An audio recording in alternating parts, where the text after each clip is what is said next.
We have a very good person who is an expert in this area. He's come from all the way from Chennai. Shani Surendran will be speaking on this. Shani, please come. Good afternoon, everyone, and thank you, Dr. Anup Mishra and Dr. Amrita, for this wonderful opportunity to be here. I know all of you are hungry. I'll try to be as fast as a sprinter.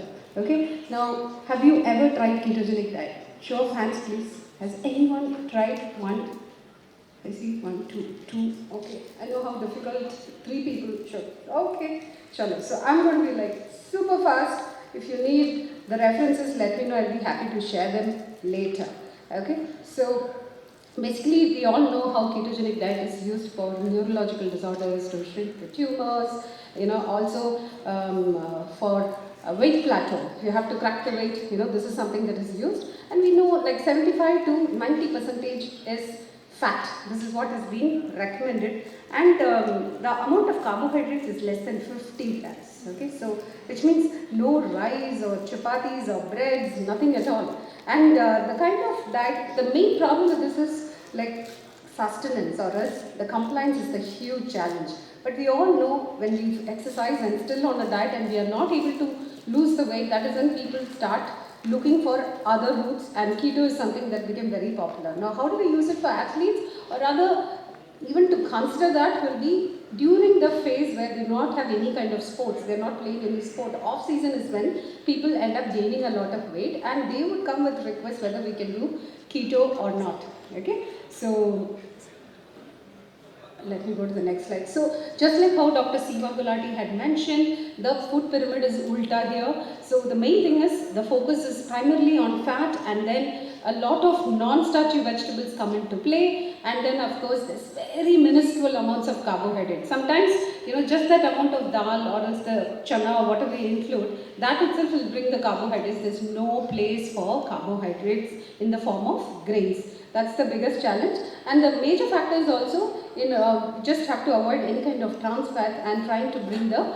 good fats. So these are the things, and low starchy vegetables. So there is no place for yam, potatoes, or carrots, or beetroots. Primarily it will be gourd vegetables and green leafy vegetables which are considered usually when keto is planned. So how does this work? You deplete the stores of glycogen in your liver and your muscle, and then the body actually switches to using fat as a source of energy.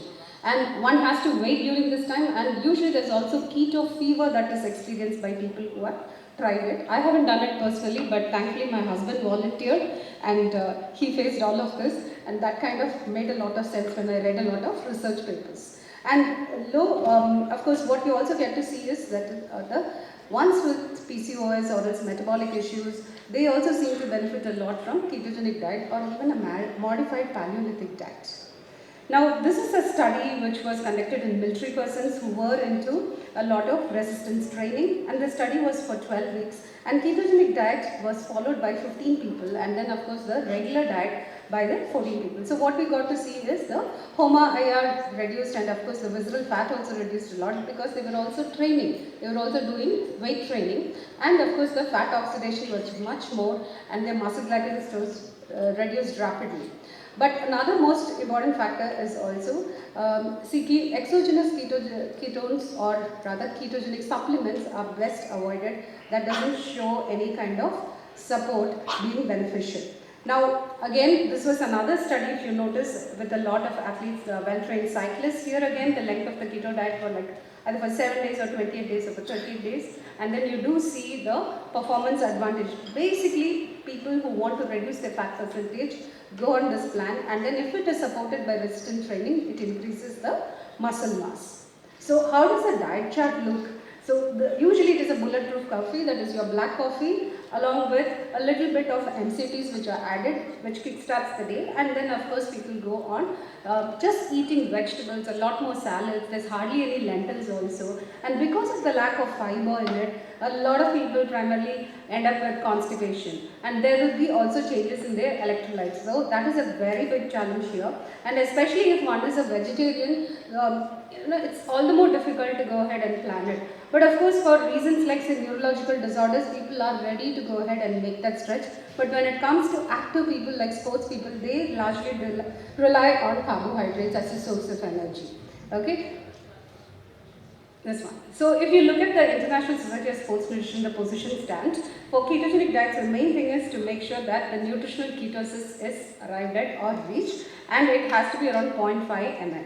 And then again, the carbohydrate has to be as low as 50 grams. Now, what are the pros and cons? If you look at the keto diet, it actually helps to improve the muscle strength if paired with resistance training, and then of course it also helps reduce the fat. That is a major thing. But what happens is, for an athlete, it doesn't really support athletic performance. There have been a lot of studies which have said that it doesn't really help athletic performance, and it can be effectively used probably during off season. And everything, all the studies which involved elite athletes, it showed a performance decrement and from a ketogenic diet. And most of the studies which I looked up were largely for 12 weeks, not more than that. I think the compliance is the biggest challenge when it comes to following ketogenic diet.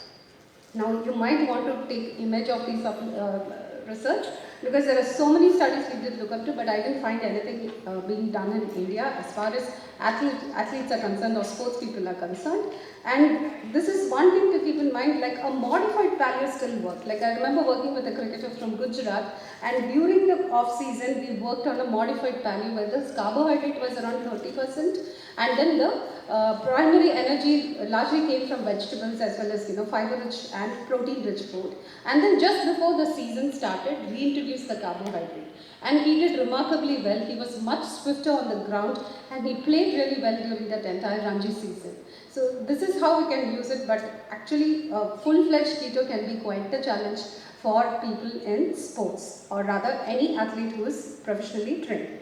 Unless of course they are going through an injury, or perhaps they are recouping after a surgery, and at that point they really want to get all their fat percentage down before getting back on track. Now there are also articles which really didn't support ketogenic diet.